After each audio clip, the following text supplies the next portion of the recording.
পল্লী সঞ্চয় ব্যাংকের ভয়ঙ্কর দুর্নীতিবাজ ও ষড়যন্ত্রকারী, দুর্নীতির আতুরঘর ও মূর্তিমান আতঙ্কের নাম সিস্টেম অ্যানালিস্ট আল্লামা মোহাম্মদ ইয়াহিয়া তানহা ও শাহেদ আলমগীর। আজ এই দুর্নীতিবাজ ও ষড়যন্ত্রকারীদের মুখোশ উন্মোচন করব, সাথেই থাকুন।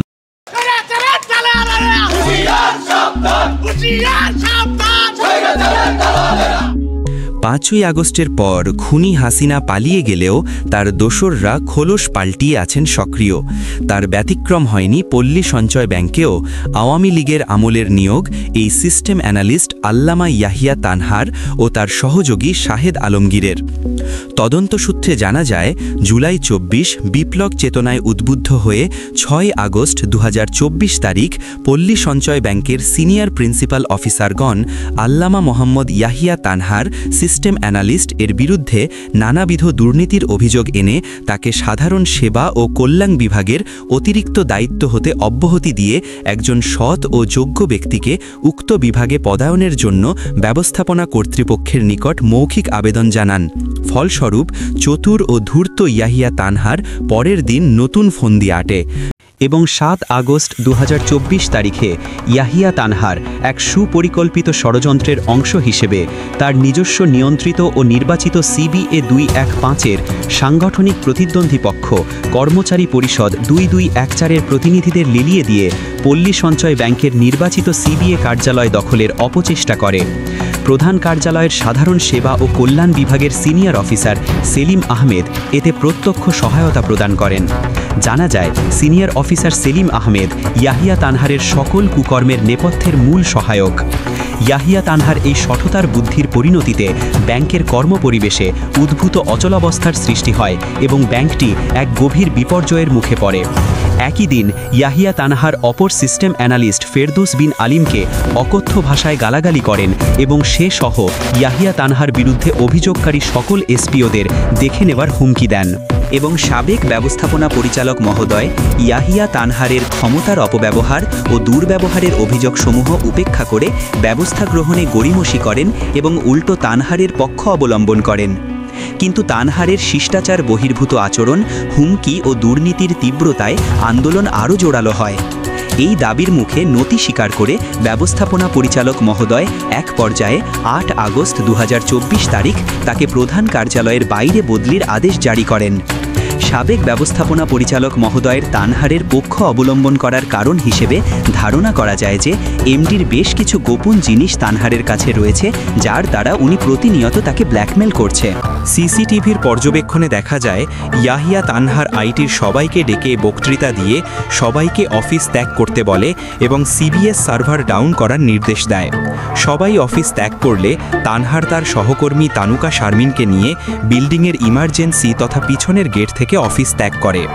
অনুসন্ধানে জানা যায়, পরের কয়েকদিন ইয়াহিয়া তানহার তার আইটির মহিলা সহকর্মীর সাথে এবং শাহেদ আলমগীর লাভলি বেগম নামক একজন বিবাহিত নারীর সঙ্গে রাজারবাগ মোড়ে অবস্থিত গ্র্যান্ড সার্কেল ইন নামক হোটেল রাত যাপন করেন।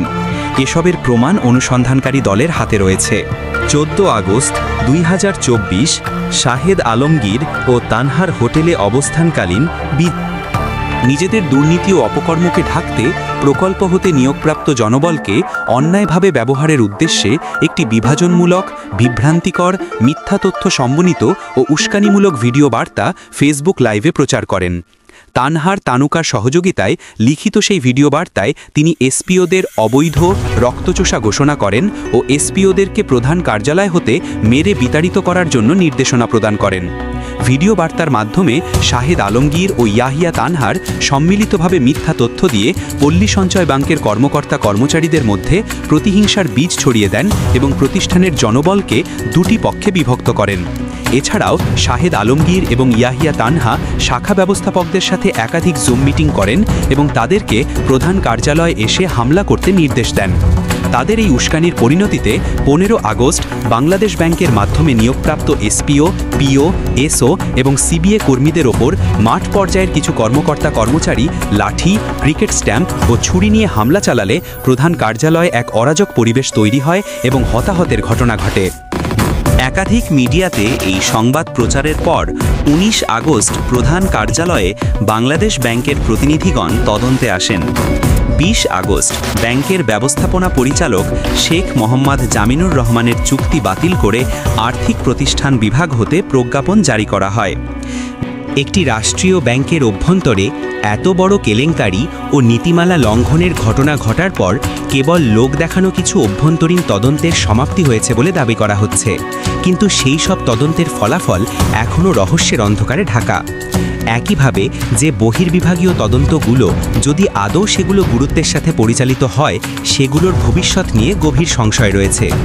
সবচেয়ে হতাশাজনক এবং সন্দেহের জন্ম দেওয়া বিষয়টি হল, এত গুরুতর অপরাধের পরও সুনির্দিষ্ট অভিযুক্তদের বিরুদ্ধে আজ পর্যন্ত কোনো দৃশ্যমান বা কার্যকর ব্যবস্থা গ্রহণ করা হয়নি। এটি কি কর্তৃপক্ষ কর্তৃক দোষীদের সুরক্ষা দেওয়ার ইঙ্গিত বহন করছে না? কেন অভিযুক্তরা এখনও বিচারের আওতার বাইরে? কেন তাদের বিরুদ্ধে ব্যবস্থা না নিয়ে উল্টো আন্দোলনকারীদেরই মিথ্যা মামলার শিকারে পরিণত করা হচ্ছে? এই আচরণ প্রমাণ করে যে ব্যবস্থাপনা তাদের নিজেদের অন্যায়কে রক্ষা করতে এবং সত্যকে চিরতরে চাপা দিতে বদ্ধপরিকর। আজ এইটুকুই, আবার আসছি পরের পর্ব নিয়ে। সাথেই থাকুন। পল্লী সঞ্চয় ব্যাংক হোক দুর্নীতিমুক্ত, নিয়োগ বাণিজ্য মুক্ত ও ষড়যন্ত্রকারী মুক্ত।